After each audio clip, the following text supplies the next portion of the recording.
1 second here.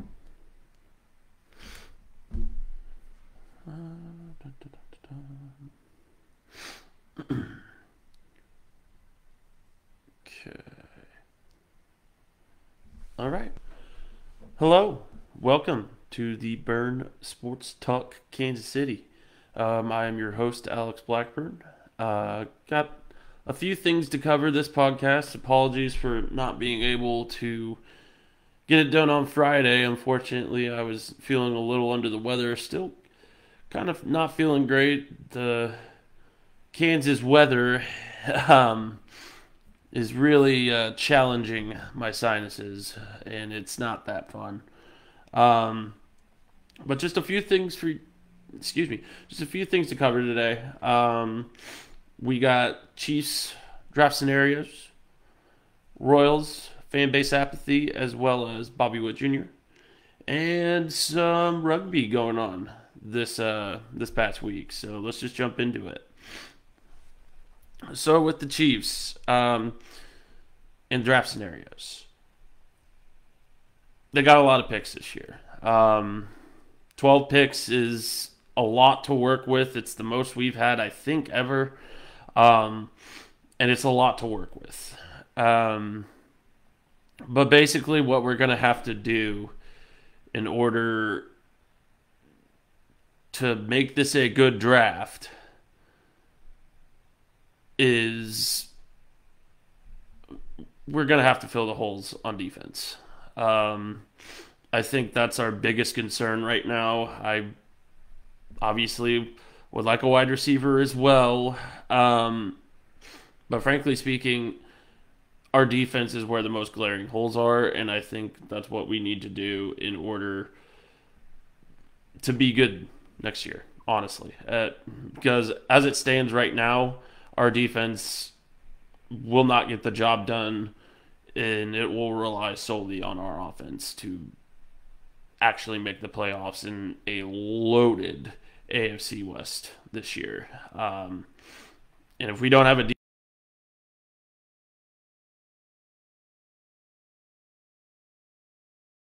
you got Broncos and Russell Wilson, Justin Herbert's coming into his prime.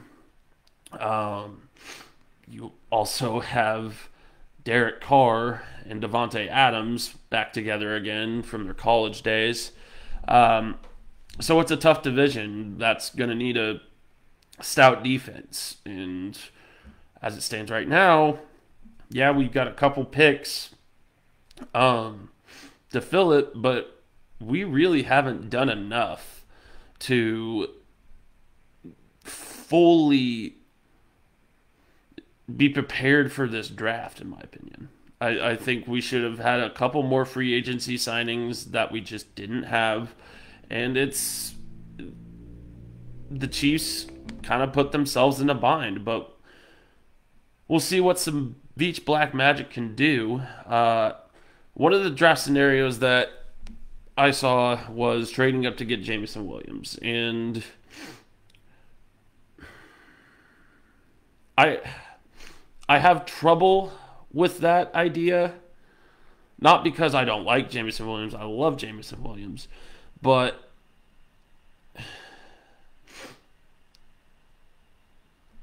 what would our gain be in drafting that high caliber of a wide receiver versus the edge talent that's up there? In my opinion, we're going after Trayvon Walker if we do trade up. Trayvon Walker is one of the best edges in the draft. He will help us get sacks. He'll complement Frank Clark and Chris Jones. He just is a pick that makes more sense to me given what our needs are right now, because we really need that edge help. I mean, it's killing us. It killed us last year, not getting to the quarterback, and it'll kill us even more next year if we're not careful. But Jameson Williams is a fine pick.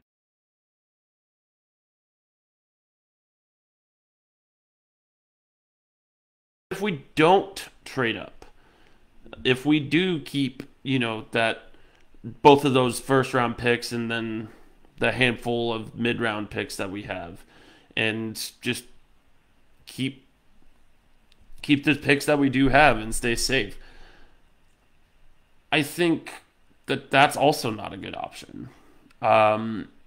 Frankly speaking, we really should trade up at some point. But as to when and who we select, that's where it's up in the air, frankly. And it's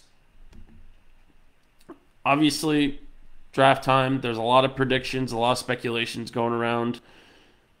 The Chiefs are not in trouble by any stretch of the imagination, not nearly as much as everybody thinks. I think with this draft, Veach can flex his draft knowledge and his draft muscle and make people see, oh man, he's had picks like L'Jarius Sneed. He's had picks like Juan Thornhill. He's had picks like, I was almost going to say Patrick Mahomes, but I forgot he's a John Dorsey pick. But my point being is this: Kansas City's not in trouble. I trust Veach. I trust what he does for our team. And then you haven't been around the team long enough. I mean, we're spoiled now. I remember the days of 2008. I remember the days of 2012. I remember when we thought Matt Castle was a good quarterback. Frankly speaking, we should be focused more on improving our team, not making our team good. And I think that's what Veach is doing right now. He's playing the long game. And if we can, this is a huge draft for that. If we can get a couple of generational talents that will stay with us for a while in this draft, we'll be set. Patrick Mahomes will be set. And I think that's why Jameson Williams would be a decent pick, but so would possibly George Pickens. So would be Chris Olave if he falls that far. Wide receiver is not our biggest issue, and if we don't get good edge help early, good defensive back help in those early to mid rounds, we're going to be in trouble. I'm getting kind of tired of seeing people saying that wide receivers the Chiefs' biggest issue. It's not. Marquez Valdez-Scantling is not Tyreek Hill. I agree. Juju Smith-Schuster is not Tyreek Hill. I agree. But Tyreek Hill wasn't our offense.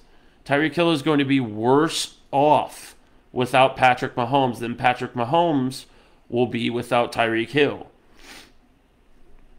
If it's any indication of the games that Tyreek Hill was injured, how well we do without Tyreek, we'll be okay. I promise you we will. We're a good football team. The Chiefs are. And I just really love going on to KC Sports Twitter and seeing the reactionary things that happen with the Chiefs. It's like, how long have you been a fan? Seriously. It makes me... It makes me a little tickled inside, honestly, to watch this football fan base, whose baseball fan base is the Royals, struggle to grasp that Veach is playing the long game here. And that, well, yes, we will have to have a good draft this year. I think this draft is the most important of Veach's career thus far. Even if we have a meh draft, we'll be fine. The defense will struggle. We'll lose games, but we'll be fine. Anyways, that's enough with that. Enough with my ramblings on KC Sports Twitter and how reactionary and annoyed it can be. Let's jump into the Royals, who also can get kind of annoying to talk about on Twitter. But for a very different reason. It's Fanbase Apathy. Let me just say right now that 9,000 fans, averaging 9,000 fans per game, is inexcusable for any major sports team. Inexcusable. And the reason that happens, I saw a picture today or a couple days ago from the Royals Review. They're a blogging site on Twitter, and they write Royals stuff. I saw a picture from them at the K. The front, the entire bottom section wasn't even filled out. Like, hardly. It was like halfway empty. And yes, I know I'm being a pessimist when I say halfway empty. It was halfway empty. And the reason that's happened is because they overcharge. Parking's too high. Concessions are too high. Shoot, tickets are too high. They've gotten rid of Buck Knight. Like, the Royals front office is doing everything wrong when it comes to how are we going to get butts in seats. And then they're talking about moving the stadium downtown, which, if you thought parking was bad now, imagine how it's going to be downtown. This is the rich basically saying, we're going to hold your city hostage. It's like the rumor that the Chiefs are moving to Kansas City. We're going to hold your city hostage because we have enough money to do so. And that is so scummy.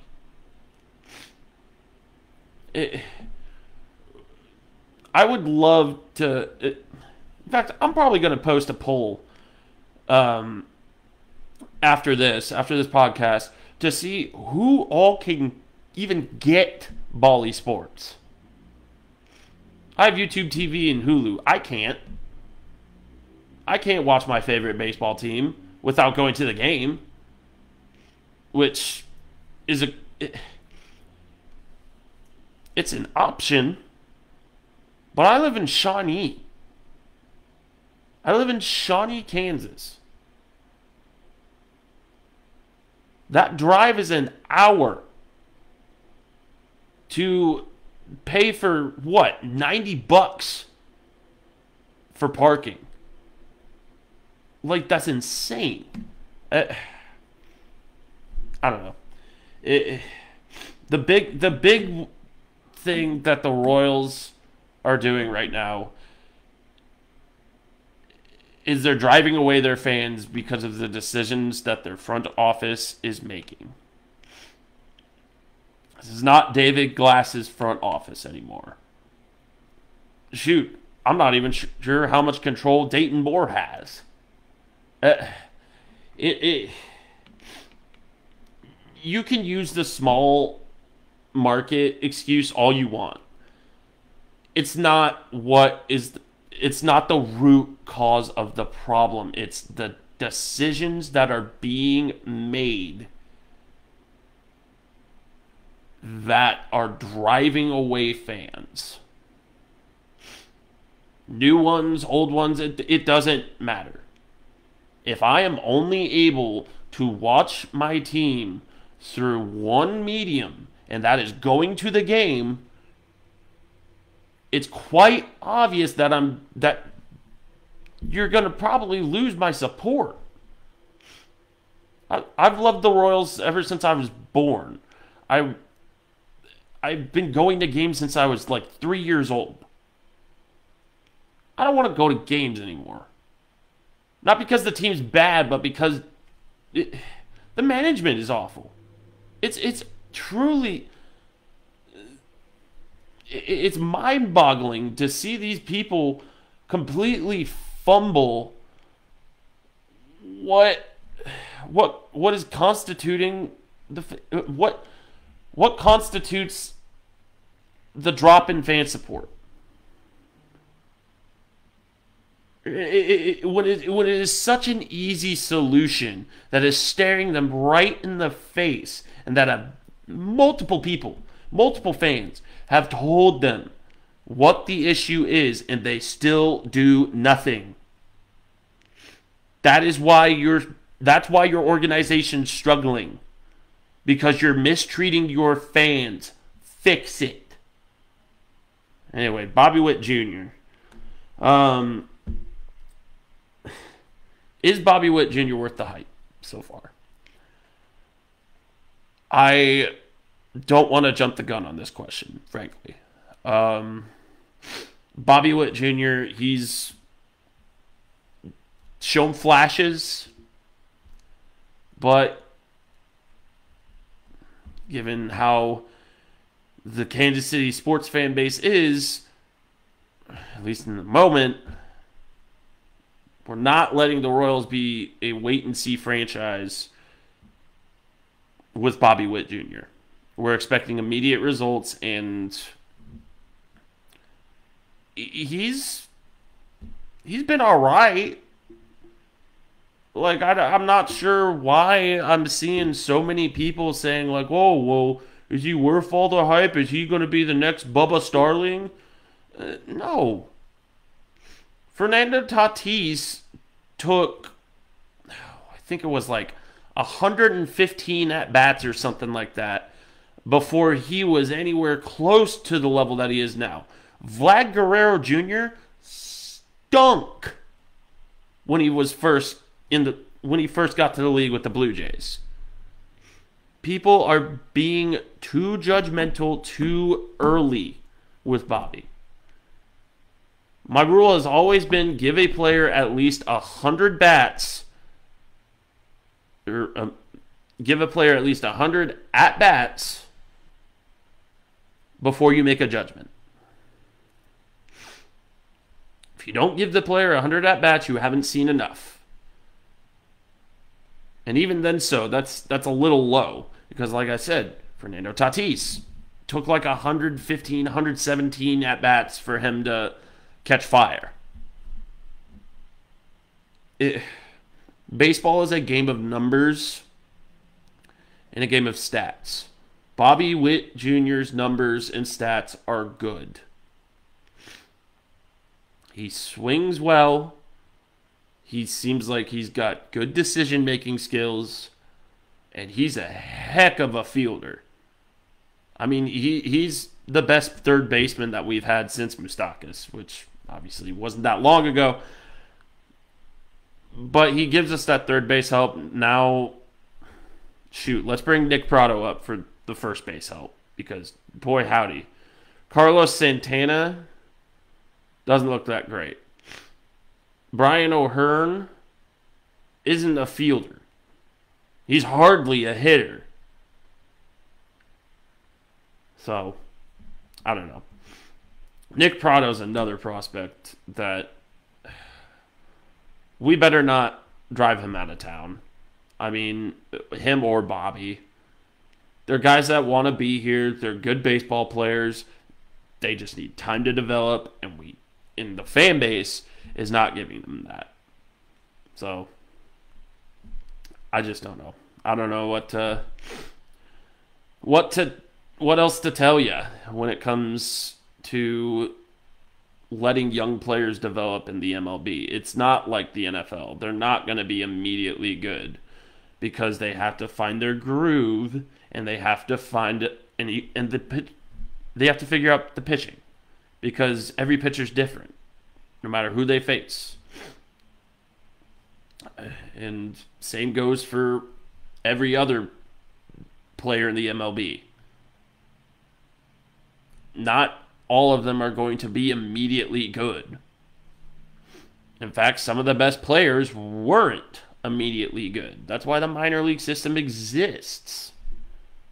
That's why it exists the way it does. So that we can recognize players that maybe aren't quite ready for the MLB. They're not going to keep Bobby Witt Jr. up in the majors if they don't think he can play. I think he can play. And we just have to wait and see. As for the fan base apathy, though, something has to change now. I mean, I thought it was a terrible mistake when they went with Bally Sports in the first place. I mean, come on, guys. You have a major sport on a network that can only be reached by DirecTV customers. Otherwise, the rest of us are paying $70 a month for it. I'm not paying $70 a month to watch a crappy Royals team.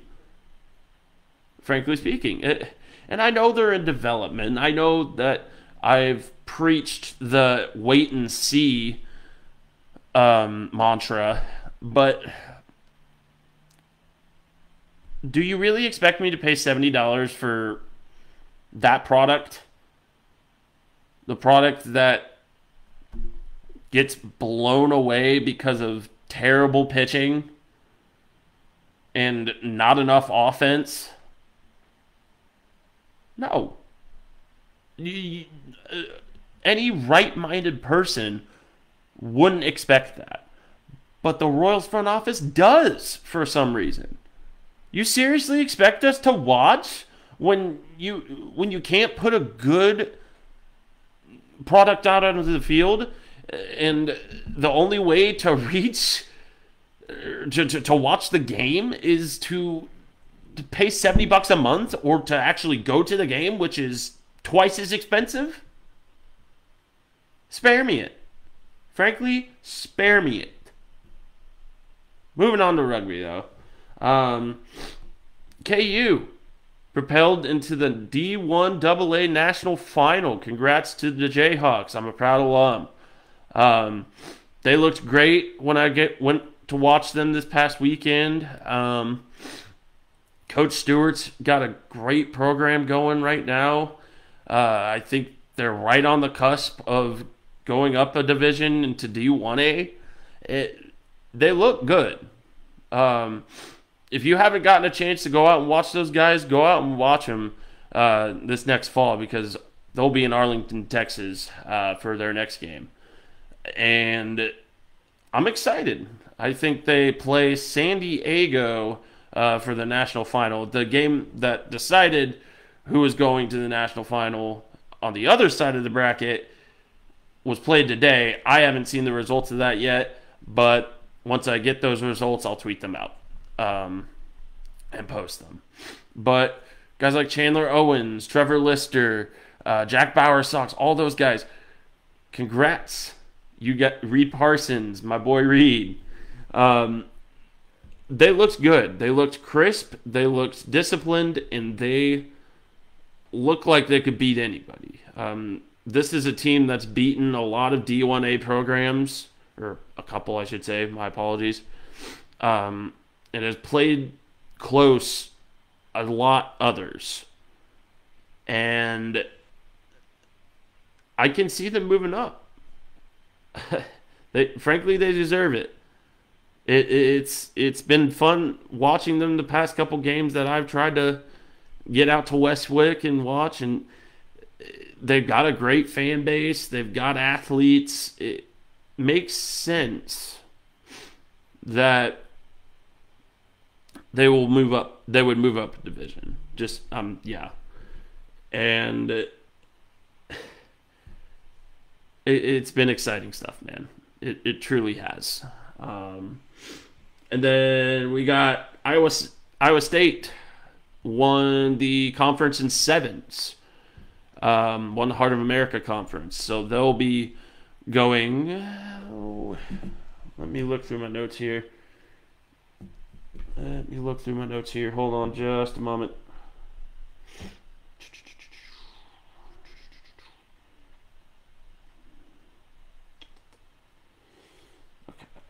I cannot find the city that they'll be going to, but they'll be headed to Sevens Nationals. It'll be a good time for them. Congrats to the Cyclones.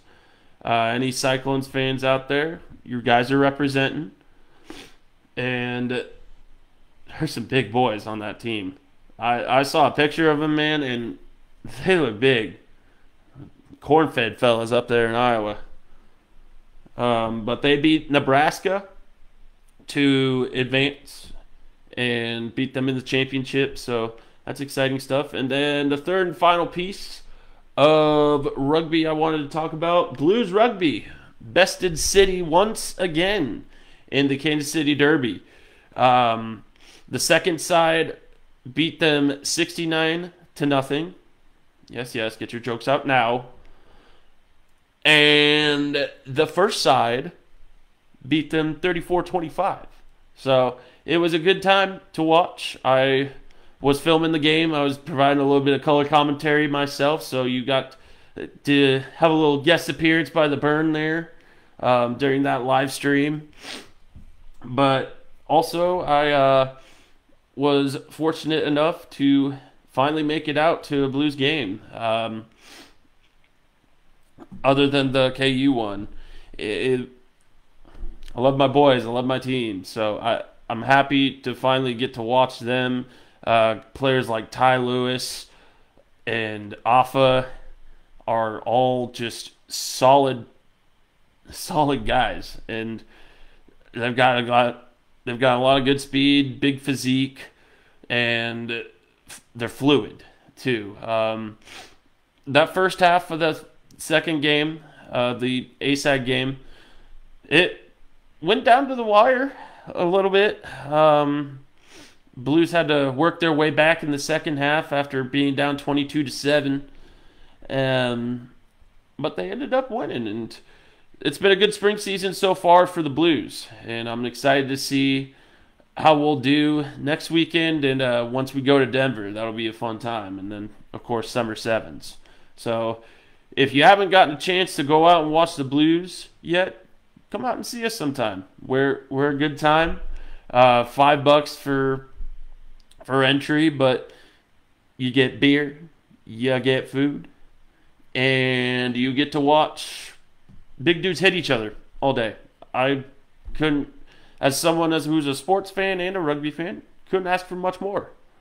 But rugby's rising in the United States, and one of the hotbeds is KC, and it's exciting to talk about a sport that I love so much on a medium such as this. I was kind of on the fence about talking about rugby just because it's a smaller sport in the United States, but it dawned on me that I can grow the game by talking about rugby through any medium that I have. And if this does get big, I hope that it brings a lot of people to rugby. Even if it only brings a few people to rugby, with the following that I got right now, I know I've done my due diligence, or I've done my work. Rugby's a great sport, but that's probably going to be our show. I'm feeling still kind of icky, like I said, getting pretty tired, and figured I'm probably going to relax for the rest of the night and head to bed. Thank you for watching. If you haven't already, go give me a follow on Twitter. Like this page on Facebook, or here on Facebook. Give me a follow on the Instagram, and go check out the website. This is the Burn KC Sports. Alex Blackburn signing off. Hope you had a great time. Have a happy Easter, and hug your loved ones today. And I will see you all next Friday.